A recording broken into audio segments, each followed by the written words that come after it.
Good afternoon, everybody. This is Robin Ayoub from the Localization Fireside Chat, and welcome to another recording. Welcome to another episode. Today we're recording episode number 92, and today we are talking about SaaS and software as a service and SaaS sales. And today we're going to be focusing a little bit on revenue generation. And I have with me, and I have the honor to have with me, CRO of MemoQ Mugais. And Mugais, welcome to the channel. I really appreciate it. I appreciate your time with me today. MemoQ is a well-known name in the industry, but I will be focusing the conversation on selling from a SaaS perspective and how's that working for MemoQ and in general for the SaaS industry. Today's conversation.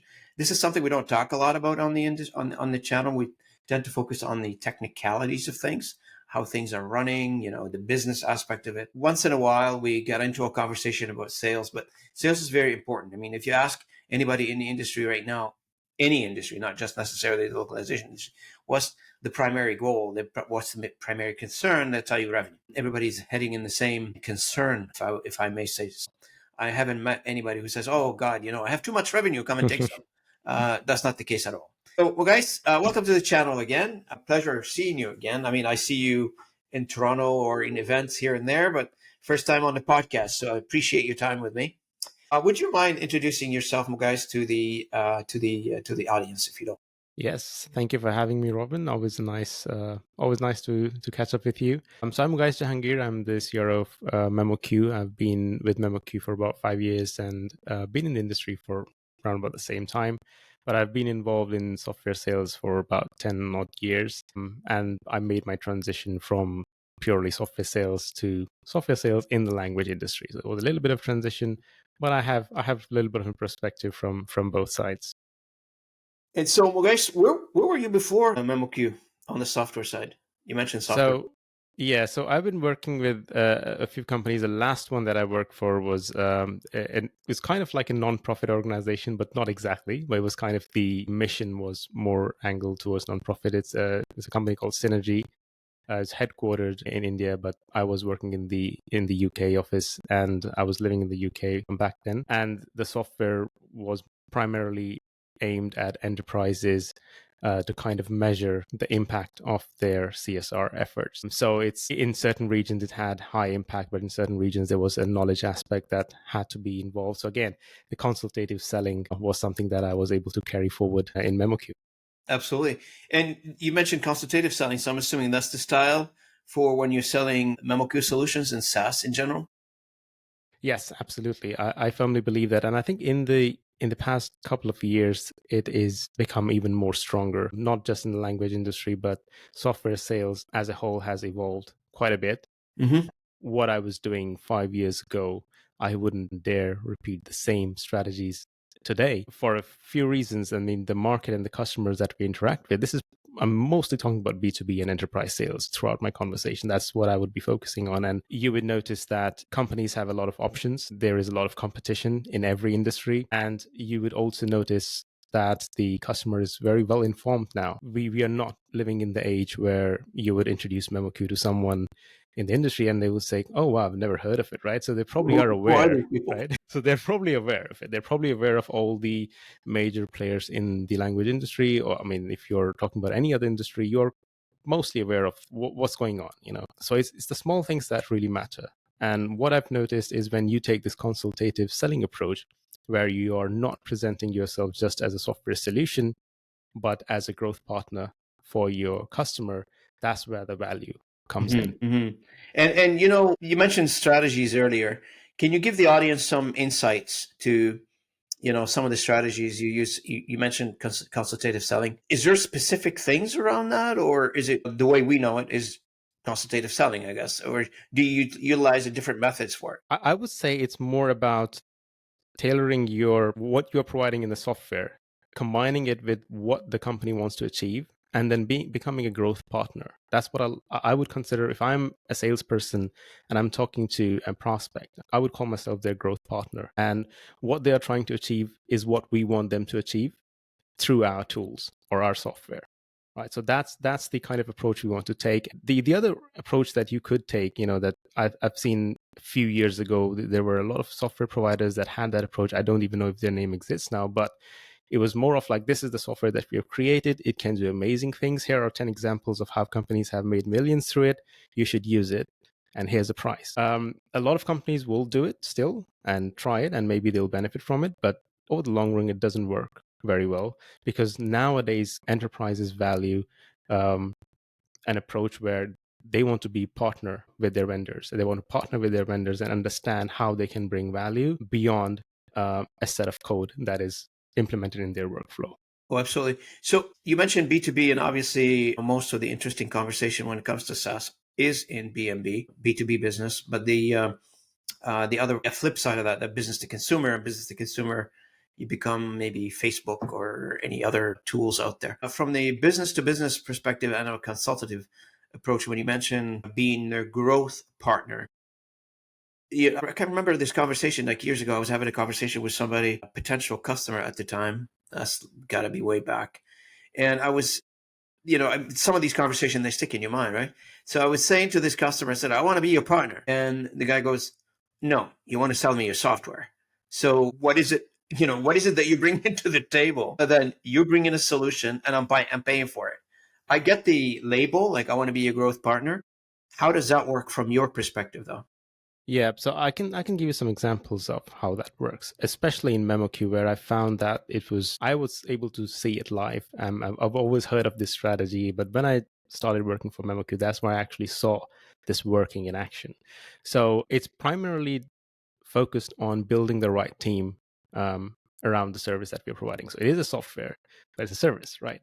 So the team that we have built, let's say if you are buying MemoQ today, it is a software. We will try to create a customized version of MemoQ for you. That's great.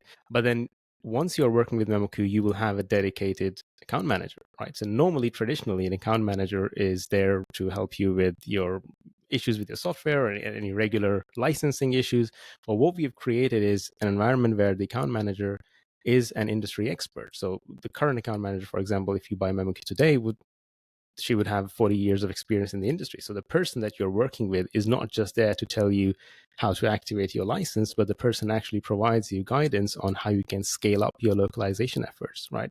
And we have seen companies do that. They reach out to us, not talking about MemoQ at all. They will call us and they'll present a problem, and they will discuss with us, how do you think we can resolve this? And this conversation may or may not involve a MemoQ. It would just be a sort of consultative conversation where we would use our experience from the 20 years of experience that we have gained in the industry as a company, talking to hundreds of companies on how they have tackled various problems, how they have resolved certain issues. Some companies might be in a small company in a high growth stage. We might have a large enterprise that wants to scale even higher. We have seen all of these scenarios, and we have seen what has worked in different companies, and we help everybody grow using that strategy. And So I I know think you guys, that I know, so this is selling to the industry, but I know you guys sell to the enterprise as well. So how does that strategy work for the enterprise? I mean, when I say enterprise, just for the audience, so they know, I'm talking about companies who generally are a customer to the industry and not necessarily one of the 19,000 language service providers in the industry. I think it's even more important for the enterprise side. Mhm. I would say that if you're selling to the industry, you might be able to overlook that because you might have that expertise in house. But when you're working with an enterprise, that's where they really, really need it. So when the procurement department is acquiring a software, and you tell them that this is not just a tool that you'll buy and you'll be left on your own, but you tell them there will be hand-holding involved and there will be consultation involved. There will be the ROI that they see is not just a tool bringing in more efficiency, but they also see that if they need to scale, if they need to build up their internal localization team and not rely on third parties and just build everything in-house, MemoQ could be a partner in doing that. And if they don't want to do that, they want to expand globally, for example, a smaller company going global, who do they talk to, right? Fine, they acquired MemoQ, they have 2 translators, let's say in-house, and they are working with different vendors.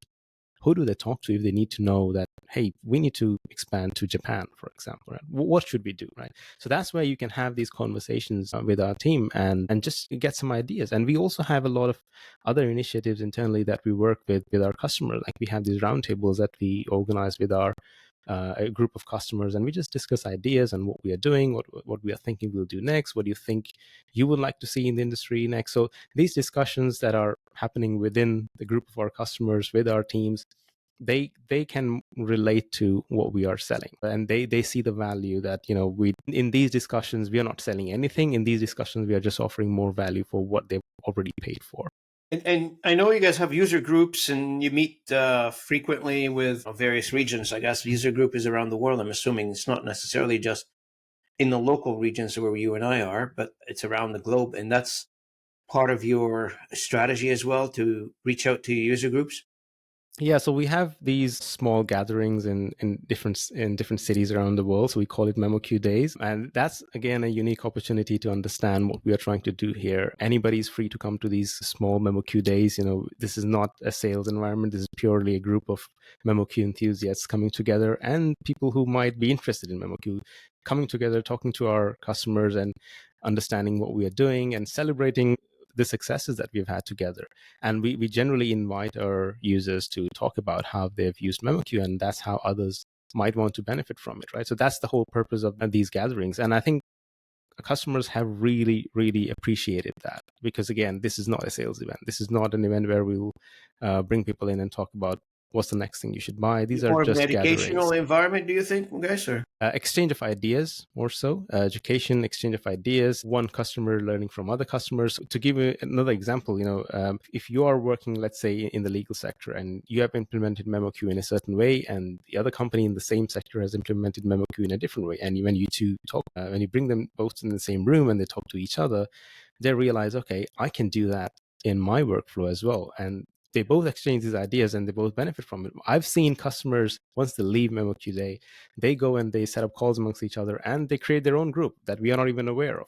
yeah. And they just discuss ideas on what else they can do with MemoQ. So there's like an entire forum going in the background that I probably don't even know about. And maybe it's me for the audience, but the audience can relate to that, is that I personally, in our industry, in the language industry, I haven't seen a lot of, forthcoming when it comes to sharing success stories about by LSPs or by people who are using, not necessarily just MemoQ, anything. You look at the white papers that are out there in our industry, they're more of a marketing white papers than they are an actual description of what and how you solved a problem in comparison to other industries, which you and I are exposed to many other industries, not just the localization industry. You see a lot more forthcoming. I was heavily involved and still am with the market research industry in the same idea. People are forthcoming. They come in and they describe, and they're proud to describe to you what have they done in order for them to solve specific problem or customer related issue or whatever the case may be. They want to show that. They want to showcase it. They want to look good in showcasing, and they describe it in details. This is not just and I don't know if you feel the same, but my question to you is how forthcoming this information is. In my experience from our customers, they are pretty open about it. And whether or not they're talking about it outside the MemoQ circle is a different question, right? But I know that when we are having MemoQ fests and MemoQ days and gatherings of whether it's virtual or in person, they're quite interested in talking about it. When I go to conferences, the Lock Worlds, the ATAs, one of the common themes that I've noticed is when someone comes to me and says, so what's new at MemoQ? And they will talk about some very small thing in the tool and they say, why don't you talk about it? You know what that's done for us, right? It's such a great thing. We love it.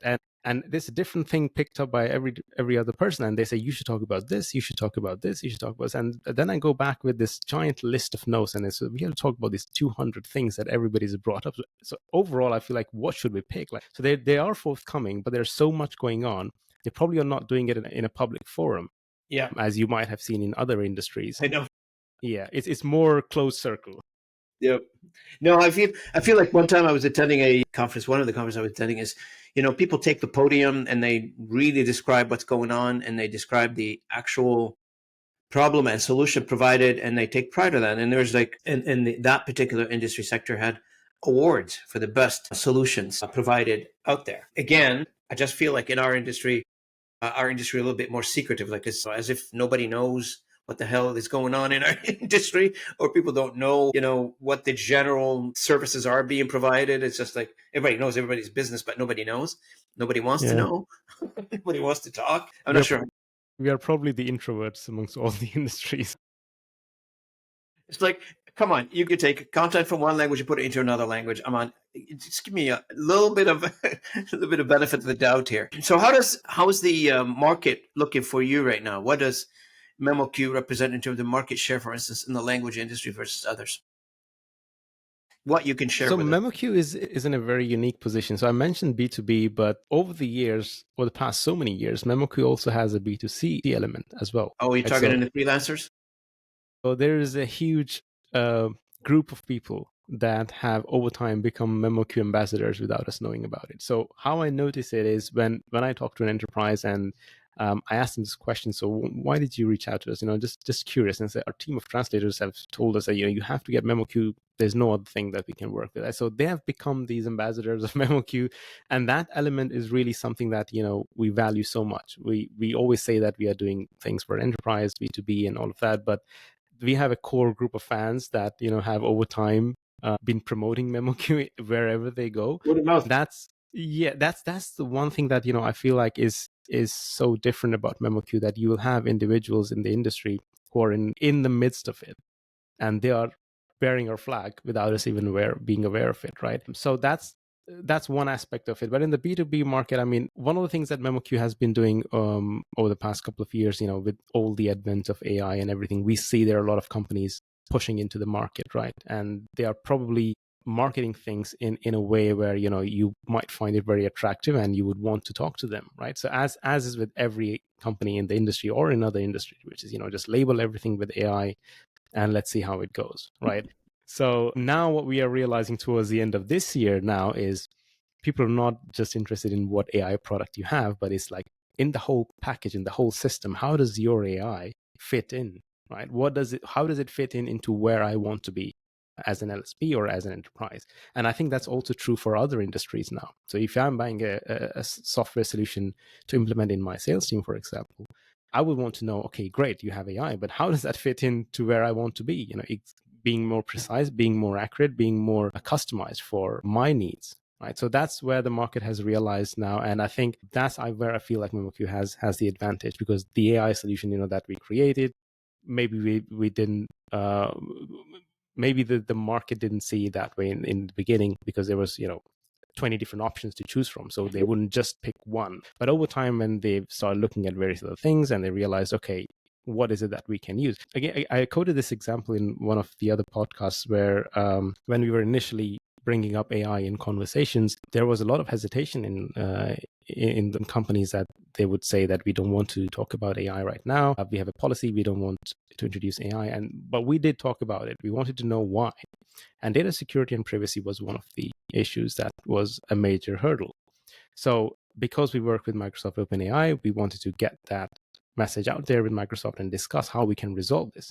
So we came to an agreement that, okay, if anyone is using MemoQ's AI solution, which is AGT, we were granted an exception from Microsoft that none of that data will be used to train the model. So we solved one problem. By doing that, we opened up at least the opportunity to have conversations, right? So to be able to create your AI solution in a way that fits the needs of the specific organization, that's where I think the value will come in, right? Because everybody is offering anything in AI. There is a lot of options right now, but how do you tailor your solution in a way that it fits into the whole picture for the enterprise, right? It shouldn't fit into just your business model as a software provider, but it should fit into the business model of the person, of the enterprise or the LSP that's buying it. And that's where we see the value. And that's where I think MemoQ is gaining the market share now. So if you were to compare the predominant one right now on the one I grew up in the industry, so the one that I know about, it's got a lot more installed base, which is now it's called RWS, but it used to be called Trados back in the days. So where are you now? 50-50 with Trados, or what do you think?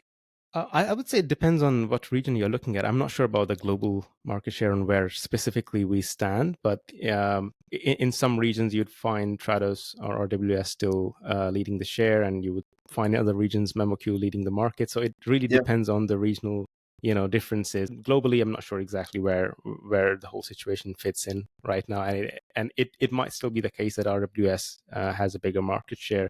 And it also is important to know when you are talking to customers, if they have like 5 options to choose from. A lot of times when we are selling a software solution, it might be the case that they don't need anything that we offer, right?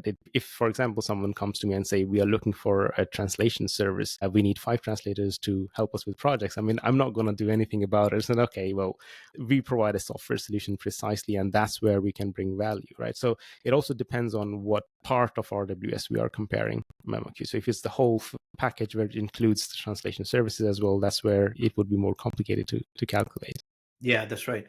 Now, let's switch back a little bit about the actual sales organization that you manage. Can you describe to me or describe to the audience your sales structure, your sales organization? Since you are the chief revenue officer, I'm assuming globally the sales team reports to you. So how do you have it built? Like where do you have your team located? How many of them? That kind of thing. So we have our global headquarters still in Budapest. That's where the most chunk of our people are working from. But then the sales team is pretty scattered. So we have regional headquarters in various cities across the globe. So if you look at my screen right now, I have like 12 clocks just to understand if I have to speak to someone, which clock do I look at? So they are in various different time zones, and they're very independent. The structure that I've created in the team is to give the team flexibility, and I think what I want to really do is promote creativity in the team. And that can only be done if there is that independence, that flexibility that the team has. And that's the structure we have created. So our team is working independently in different regions. So you would have people in Canada, there is someone in the US, there'll be someone in South America, and there'll be probably someone in France, Germany. So these are all scattered across the regions, but the primary objective of this is to cater to the local needs of each region. And I think that's where, again, I personally feel we have brought in a lot of value. You're in Canada, so to give an example, from the Canadian market perspective, we have local people in Canada. How do we get those people to cater MemoQ solution to the local market? Well, we make sure that all our people here can speak Canadian French, for example, right? Which is one of the requirements when you're doing business in Canada. The other thing that we also did this year was we added about 13 indigenous languages. That was the only solution in the market right now that can do that, right? So again, this is because we had local presence in the country. We were able to identify the local needs, and that allowed us to gain the market share in Canada because we appeared to be we wanted to care for the local needs, and that's how MemoQ appeared to be very Canadian, right? Although it's an Hungarian company, but for Canadian market, we are Canadian. If you talk to someone in the US, they will say, oh, this is an American company or is it a Hungarian company? Because we tailored the solutions for local regions. And it goes from everything, even in pricing, we tailor it to specific regions. If you talk to our customers in Japan, a lot of them are starting to switch over to MemoQ from other tools because the pricing that we have created is tailored for that market. And if you see others counting words, they will say, okay, what's happening there? MemoQ doesn't do that, so maybe I'll just go with MemoQ. So there's like that shift that you will see in these regions. But we were able to achieve this by mastering in understanding what the local market needs. And this team is not as big as maybe some other giants in the tech world, but I'm pretty happy about the growth. I'm pretty happy about how the market is reacting to this strategy. Excellent. And so just, when you're looking to hire somebody, just to understand how that works from your side, what do you look for? What kind of skills are you hoping to find? And are you finding them easy? And does it take a lot of filtration to find the right individual? It depends on the specific role in the sales team, right? So if you are a typical salesperson or a business development representative or that kind of I'm a role. assuming you have like categories, right? You have hunters, farmers, whatever you want to call them, plus Yeah. managers. Yeah, and if you're looking for hunters, you look for the qualities that the salesperson should have. Are you able to bring the message across to the customers? And when I'm hiring someone in MemoQ, there's another element that I have to bring in is the person a good listener? For me, that's a really good criteria because in our industry, that's very important. You are talking to people who might already be experts in implementing TMS solutions. So how are you going to talk to that person? The first thing is you listen. You understand what they are trying to achieve with MemoQ, right? So I'm looking for these traits, and again, there is a huge regional difference here, right? So if I'm hiring someone in Canada, the skill set that I will look for that person would be completely different from someone I would be hiring in Japan, for example, right? Or in South Korea or things like that. So that's where I have to again bring in the local expertise, and in every region we have a regional head or a regional director, and I would rely on their regional expertise to understand what we would need to grow in their specific regions. So from what I'm understanding from you is centralization goes against your business model. In terms of sales, yes, there are always certain things that will be centralized, right? Yeah, there are specific company policies and all of those things that are uniform across That's HR and all that sectoral. stuff. Yeah, that's right. Yeah, that's always centralized. But when it comes to sales, I think it's very important that you are able to relate to the local market. You're able to relate to the customers in your region and understand the local culture and understand what's important for them, and also be able to relate to what their needs are. One of the things that it's important for certain regions, like Canada is being one of them, and a few other countries at the same time, is and where the data sits. And you brought that up a little bit earlier, but that whole customization thing. And so, what did MemoQ do? How did you solve the issue of data remaining in country in some cases? That's a very good point. And when we established MemoQ Americas, we started looking into it. And so we work with Microsoft for our cloud data servers. And we established data centers in Canada, in the US, and in other regions where we operate in. So we have had Canada data centers for a long time, but we also offer on-premises deployments, right? So a lot of companies that work with sensitive data are still not open to deploying anything on cloud. And we are probably the best solution that they can use right now, because our on-premises deployment is at par with what we offer on cloud. So that's where we are able to, and we've always said that, we don't want to be in a situation where you have to change your entire company structure just to fit MemoQ. We want it to be the other way around. We can help you customize MemoQ so it fits into your workflow. And this is true for our entire product range, whether it's Global-ease, which is the AI translation or MT service that we provide. It's true for all the product line that you can deploy it on premises as well. But the cloud data centers, we work with Microsoft. It is available regionally. And this was, again, going back to having a team, understanding whether the customers find that it's important, because in some regions, I've seen that they don't really care. But in certain regions, it's absolutely critical that the data remains within the country. So wherever that is critical, we establish that first. And wherever it was nice to have, we kept that second. And the others that don't demand it, Microsoft still has that service. So it's good to have it there and be ready. You never know. We are very, because again, when it comes to data security, like I said, one of the key priorities for us has been data security, because the kind of customers that we are dealing with, they are in the industries that deal with sensitive data. So we have to be prepared and be one step ahead. Absolutely. Now, from where you're sitting and from in your position and from the conversation you've been having, just going to ask you a general question. Where do you think the industry's going? I think the industry is realizing that there's a lot more behind the noise. This year, I think we have seen from January to December, there's a complete shift in mood. I would say early this year or late last year, there was this urge for everybody to it was like a race. What do I do? They've done that. What should I do? And I think by the end of this year, all of us have realized that, okay, it's not about that. We need to calm down a little bit and just look at what the market really wants, what they need, and just forget about making a lot of noise for nothing, right? So I feel like the industry is now in a good shape for 2025. That's what I personally feel like, because I think everybody now knows that, okay, we've talked about 20 different things throughout this year, but I think only 5 of those really matter for the customer at the end of the day. So why not we just focus on that? And I'm actually excited for the next year. So you mean when you talk about the noise, are you talking about the AI noise? I'm assuming, right? Mostly, So, yes. reading your mind here, but everybody seems to Yeah. be so thinking about AI, having nightmares or fluffy dreams about AI. Depends on the individual, I guess.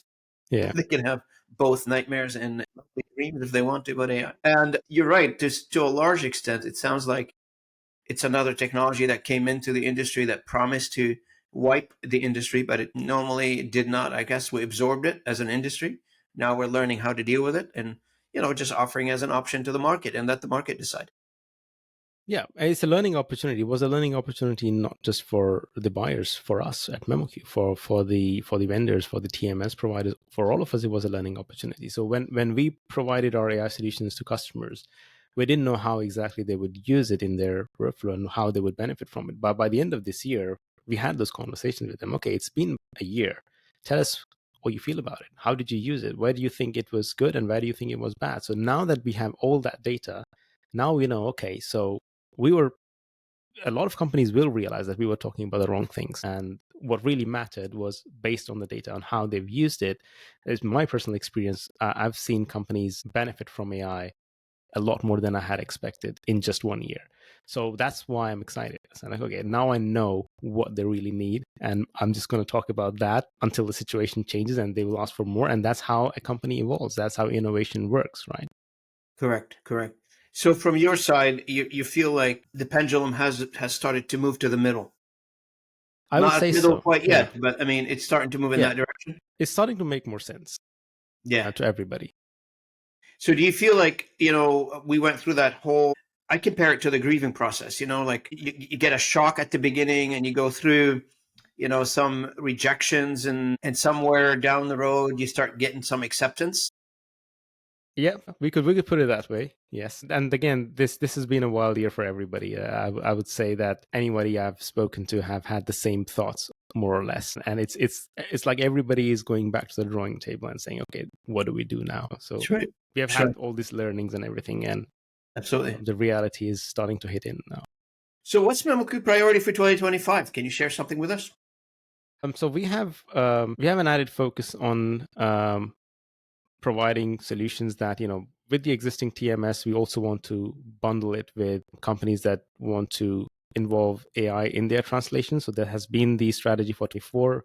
But like I said, the learnings that we've had in 2024, we are excited to implement all of that in 2025. So we acquired Globalease late this year. It was part of that AI strategy, that understanding how the customers were using AGT, understanding where the gaps were, and to be able to provide and fulfill those gaps globally is perfectly fitted into the entire model of When TMS did you that buy we that provide. company? We announced the acquisition about. Oh, okay. So is it fully integrated yet or still working on it? It is.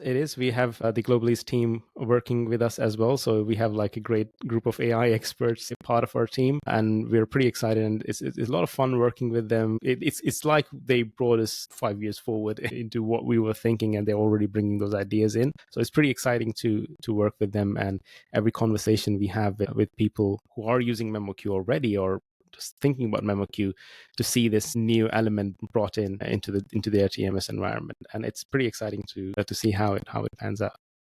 So, so can I bring in Globalease online so that it helps you on the AI side? So in 2025, you got to continue that whole make sense of AI in your services. Where does it apply? How does it apply? And add some features and functionalities. I'm just paraphrasing what you tell me. And Yes. is that what I'm hearing? Yes, and again, it goes back to what I was saying earlier. The consultative selling. Talking to the customers, what do they need? Where do Of course, they you're not going to bring a feature on if they don't want it, right? exactly? So the conversation that we've had is there was always this missing element that, okay, you offer everything on premise, you offer the data security, but there's this one element. When you send this data outside of MemoQ, it goes to a third party, and how do we keep this closed circle within MemoQ? And with Globalease, we are able to bring everything within the secure walls of MemoQ, if you may want to call it. But that's where we saw the gap and we were able to fulfill it. So focusing on that whole option for where the data goes and the data security part. If the customer don't really have a preference, you're fine. If the customer has some strict rules around what their data should be or doing, kind of thing, where it's going to be used, Yes. etc., you've got options for that. So give Yes. flexibility to the customer to decide how they want to handle their data. Absolutely. And so from other than the features and functionalities related to AI, any other innovation you'll be bringing online? So far, that's what I can talk about. But yes, we are working working on a lot of other things, that hopefully we will be hearing about in 2025. But yes, as of December 2024, this is where we are. For the audience, I know. So For the audience, I know Mugais for a while. So when he says that, I mean they're working on something. So he doesn't want to spill the beans yet, but we'll catch him some other time. So MemoQ is like it's when you are working in a founder-led company, a small group of people that are always focusing on innovation. There is so much creativity in the team, and there is no limit to the imagination for our developers and our production team. So we're always excited as salespeople, as we always have something exciting to talk about. So I'm pretty excited. I can't wait to talk about what we will do next in 2025.